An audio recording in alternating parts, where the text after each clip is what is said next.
It has been 7 years simula nung nabuo kami. It's never easy. It's a miracle na lagpasan namin yung mga pagsubok na yon, despite sa mga people na minumok nila kami.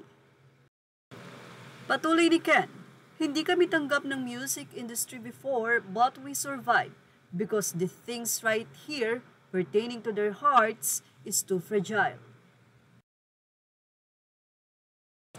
Sobrang bilis niyang basagin, sobrang bilis ng build-up, ang hirap i-build ng confidence ng isang tao, and some people with that, sa isang word lang, talagang basag siya.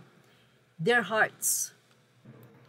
So, I just want to remind you guys na pangalagaan ang inyong puso, pahalagahan ninyo yung sarili nyo as much as we take care of ourselves also. And you know, 7 years is not easy. Ano talaga, mahabang oras, mahabang pasensya. And mahabang pangunawa. So let's take care of our mental health, yung puso natin. Let's take care of our hearts.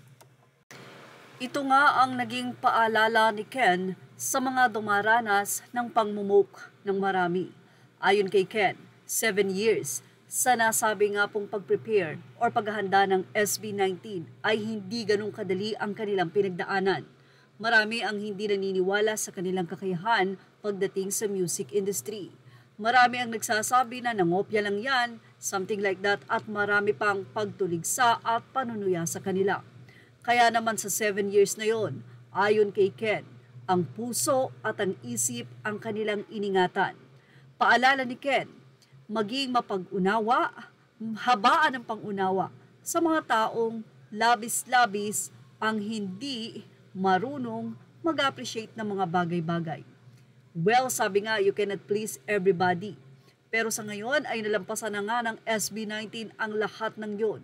At sa ngayon, isa ang SB19 sa sumisikat na ngayon at nakikilala sa buong mundo. At hindi lang yan, sila ang kinilalang King of P-pop. First time sa industry ng music dito sa Pilipinas.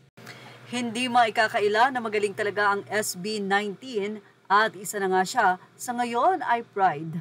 At very proud ang mga Pinoy sa nasabi nga pong magandang imahe na ipinapakita nila.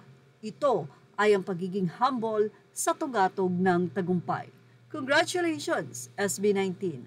At yan ang ating Showbiz Now update. Patuloy lang pong tumutok for more SB19 updates. Sa mga bagong followers, subscribers po natin dito sa YouTube channel ng Showbiz Now na mga SB19 fan o tinatawag na 18, mga baguhan man o dati pa, maraming salamat po sa patuloy ninyong pagsubaybay.